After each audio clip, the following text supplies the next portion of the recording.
Acércate, el fuego ya está encendido y esta noche tenemos una historia que contar. Esto es Al calor de la fogata.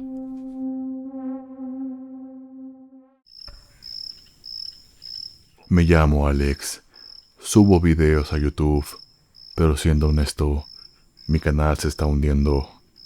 El contenido de exploración urbana ya no es lo de antes, sino hay apariciones visibles a un susto real. Investigando me topé con cierto departamento en mi ciudad que muchas personas habían reportado aparecían y se escuchaban cosas paranormales. El morro de mi audiencia es mi única fuente de ingresos y hoy les voy a dar lo que piden. No era un lugar abandonado, era un departamento en un edificio viejo donde aún vive gente. Cuando recién marqué para ver si podía ocupar el espacio por el fin de semana, el rentero impulsivamente me colgó el teléfono. Tuve que convencer a Javier de hacer la llamada al respecto. Él es mayor que yo y su voz es bastante más grave. Inventamos una historia acerca de que estaría en la ciudad solamente durante el fin de semana y no había conseguido ningún otro lugar donde quedarme. La renta era extremadamente barata, así que no tuvimos ningún tema en pagarla por adelantado. El lugar olía a lavanda rancia y a aire encerrado. Es un espacio pequeño, de techos altos y paredes raspadas y viejas. El departamento se encontraba en el cuarto piso del edificio. El segundo piso era el último que aún albergaba a otros inquilinos. Al cerrar la puerta, el ruido de la ciudad desapareció. Instalamos las cámaras en la cocina, el pasillo y el cuarto. El frío aquí adentro es antinatural. En sí el lugar daba esa sensación como que rechazando nuestra presencia, como cuando entras a una iglesia de noche, o como cuando sabes que algo malo va a suceder. Teníamos planeado pasar dentro solo la tarde del sábado. Terminaríamos de grabar todo en una sola noche, y nos iríamos el domingo en cuanto amaneciera. Hola a todos, bienvenidos a una noche que sinceramente no sé si voy a olvidar. Comencé a grabar una pequeña introducción para el video afuera enfrente de la puerta del departamento. Adentro, Javier ya estaba oculto en las sombras. Él es mi arma secreta. Llevamos 3 años trabajando juntos y sabe exactamente cuándo soltar el susto. Pero la realidad es que, cada toma, yo le daba una señal visual a Javi y el oculto activaba su arsenal de trucos. Hilos de pesca arrastrando sillas o mesas, vibradores puestos debajo de platos y vasos que los tiraban al sonar, bocinas Bluetooth con sonidos predeterminados de llantos o gritos. Pero primero tenía que vender la historia. Estaba sentado en el suelo de la sala, iluminado solo por un aro de luz que me hacía ver más pálido de lo normal. Detrás de mí, el pasillo del departamento en casi completa oscuridad. Muchos me enviaron a este lugar, continuó el video. Dicen que aquí, hace 10 años, una mujer llamada Elena perdió la cabeza al descubrir que su esposo la engañaba con otra mujer. El esposo, al parecer, era un político importante. Hoy en día sigue siéndolo. Y ella, en un acto de venganza, decidió arruinarle la carrera y la vida. Una madrugada, decidió que si la familia no era de ella, no sería de nadie. Dicen que los gritos de las niñas aún se escuchan cuando el edificio se queda en silencio. Los vecinos aseguran que ella sigue aquí, vigilando las habitaciones, llorando por sus hijas. Me puse de pie, tomando la cámara en mano para hacer un recorrido lento por la estancia. Caminé hacia el comedor, apuntando a la cámara a una silla vieja de madera. Hice la señal. Javi, oculto tras la barra de la cocina, tiró del hilo de pesca. La silla se arrastró apenas unos centímetros, con un quejido seco. «Díganme que lo vieron», grité, fingiendo que me faltaba el aire mientras retrocedía. Yo continué caminando. Mostré en el video las recámaras de los padres, la recámara donde dormían las niñas, la cocina y el baño. Comenté en el video que fue dentro del baño donde la mujer ahogó a sus 2 hijas, para luego proceder a terminar con la suya. Al terminar la historia, Javier activó el altavoz de Bluetooth y un llanto infantil, casi imperceptible, pero aterrador, llenó el ambiente por unos segundos. Yo temblaba frente al lente. Javier estaba haciendo un gran trabajo. Como habíamos acordado antes, algunos de los ruidos y sustos caerían sorpresa para que mis reacciones fueran lo más naturales posibles. Y así habían sido. Todo era perfecto. Me llevé las manos a la cara, fingiendo comenzar a estresarme. Aproveché para ir a revisar la cocina y proceder con la siguiente toma, donde con ayuda de los vibradores tiraríamos varios platos al suelo. Corté la toma y me acerqué a Javier, pero cuando lo vi, él estaba tieso, junto al pasillo de las recámaras. No me estaba haciendo caso. Tenía la mirada clavada en el techo. Sostenía sus carretes de hilo como si no supiera qué hacer con ellos. Javi, eso estuvo muy bien. El llanto de la niña se escuchó muy real y me tomó por sorpresa. Alex, espérate, me dijo con la voz toda cortada. Hace un momento, cuando estabas dentro del baño, pude ver algo dentro de las recámaras de las niñas. Parecía una persona. Se movía. Javi, no me quieres asustar a mí también. Alex, es en serio. Yo no tengo nada conectado ahí dentro. Me quedé viendo por unos segundos dentro de la recámara, pero no logré ver nada. Tal vez sea buen momento para hacer unas tomas aquí adentro, le dije. Me acomodé de nuevo frente a la cámara, frente al trípode. Respiré profundo y puse mi mejor cara de terror real. Javier se quedó en la esquina, visiblemente molesto y asustado, vigilando las sombras. Estábamos por entrar a la habitación de las niñas, cuando escuchamos un golpe seco que vino desde el interior de la pared, justo detrás de nosotros. Fue un sonido rítmico, como si alguien estuviera golpeando el concreto con los nudillos. Me detuve en seco. Miré a Javi por el rabillo del ojo. Estaba pegado a la pared opuesta. Él no estaba haciendo esto. Alex, vámonos ya, por favor, susurró, ignorando que la cámara seguía encendida. Yo no le respondí. En lugar de eso, apunté lenta hacia el muro del pasillo. El sonido se detuvo justo cuando la luz del aro iluminó la pintura descascarada. El silencio que siguió fue todavía más aterrador que los golpes. En ese momento, una ráfaga de aire helado salió de la habitación de las niñas, una corriente tan fuerte que hizo que la puerta, que no tenía ningún truco instalado, se cerrara violentamente. El estruendo resonó en todo el piso y Javier soltó un grito. ¿Vieron eso?, exclamé frente a la cámara, sintiendo una mezcla de terror genuino y una euforia enferma por el material que estaba logrando. La puerta se acaba de cerrar sola. No hay nadie más aquí con nosotros. Javier se lanzó hacia la puerta principal del departamento, pero al girar la perilla, ésta ni siquiera se movió. Estaba trabada, como si el mecanismo se hubiera fundido por dentro. Yo, mientras tanto, no podía despegar los ojos de la puerta de la habitación de las niñas. Mi pulso estaba al límite, pero seguía grabando. Sabía que cada segundo de este miedo era real y valía oro. Javi, tranquilo. Debe ser el marco de la puerta que se hinchó por la humedad, dije, aunque mis propias manos ya no estaban tan firmes. Ayúdame a abrirla. Necesitamos la toma de adentro. Javier no se movió. Estaba recargado contra la pared del pasillo, mirando la madera cerrada como si fuera a explotar. Yo me giré de nuevo hacia la cámara, tratando de mantener el control del video. La gente del edificio cuenta cosas que no salieron en las noticias, comenté frente al lente, bajando el tono. Dicen que el esposo no era una víctima. Hay una versión de los vecinos que dice que el tipo, con todo y su poder político, se encargó de que ella pareciera una loca frente a todos. Hay hilos en foros que aseguran que él falsificó pruebas médicas para quitarle a sus hijas. Javier me miró con los ojos muy abiertos, como pidiéndome que me callara. Alex, hay un zumbido. ¿No lo oyes? Es como un zumbido eléctrico, balbuceó. Yo no escuchaba nada hasta que el silencio fue interrumpido por algo físico. El picaporte de la habitación de las niñas empezó a moverse.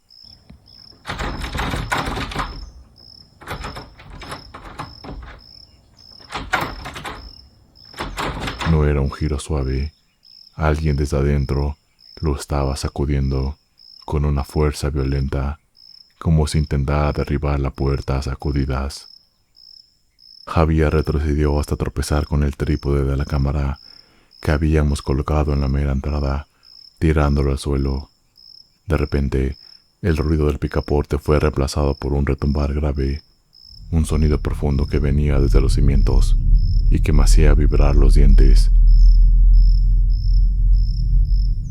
«Ya basta, Alex. Abre la maldita puerta principal ahora mismo», gritó Javier, con el pánico desbordado. Intenté acercarme para calmarlo, pero mi mirada se desvió hacia la pequeña pantalla de la cámara que seguía grabando desde el suelo. En la pantalla de la cámara, el pasillo se veía diferente. El aire parecía más espeso, más oscuro. «Espera, Javi. Mira la cámara», le dije estirando la mano hacia el equipo. «A la mierda la cámara», me contestó, empujándome para llegar a la salida. Javier agarró la manija de la puerta principal y tiró con todas sus fuerzas, pero no cedió ni un milímetro, y tras unos segundos de silencio absoluto, escuchamos lo peor. Pasos lentos, pesados y descalzos, que caminaban con total calma dentro de la habitación cerrada.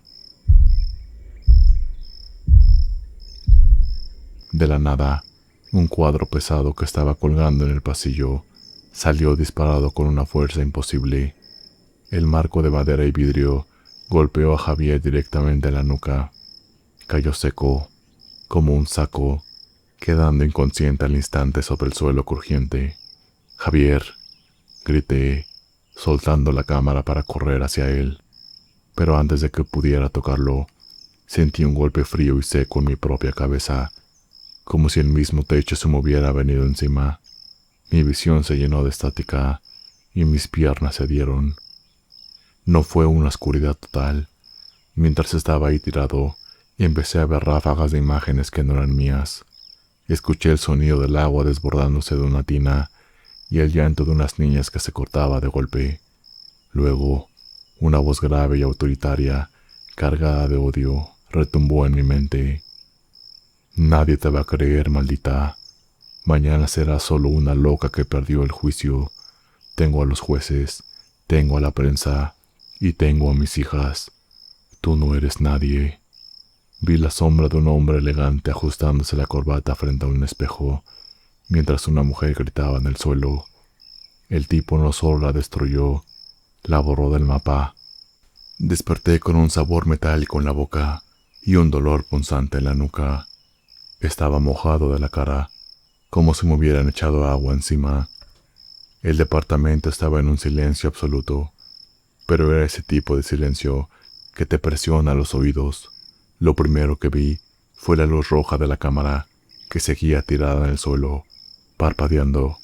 Javier seguía inconsciente a unos metros de mí, pero su respiración era pesada, como si algo le estuviera apretando el pecho. Me incorporé con dificultad, y el frío me caló hasta los huesos. Las imágenes de la visión seguían dándome vueltas: el político, la mujer llorando, los diagnósticos falsos. «Javier, despierta», susurré arrastrándome hacia él, pero antes de alcanzarlo, escuché un ruido que me detuvo el corazón. Venía de la cocina, enfrente de nosotros. Me quedé congelado. Sabía que estábamos solos, pero el ruido era tan claro que no podía ser un error. Tomé la cámara con las manos temblorosas y apunté la luz hacia allá.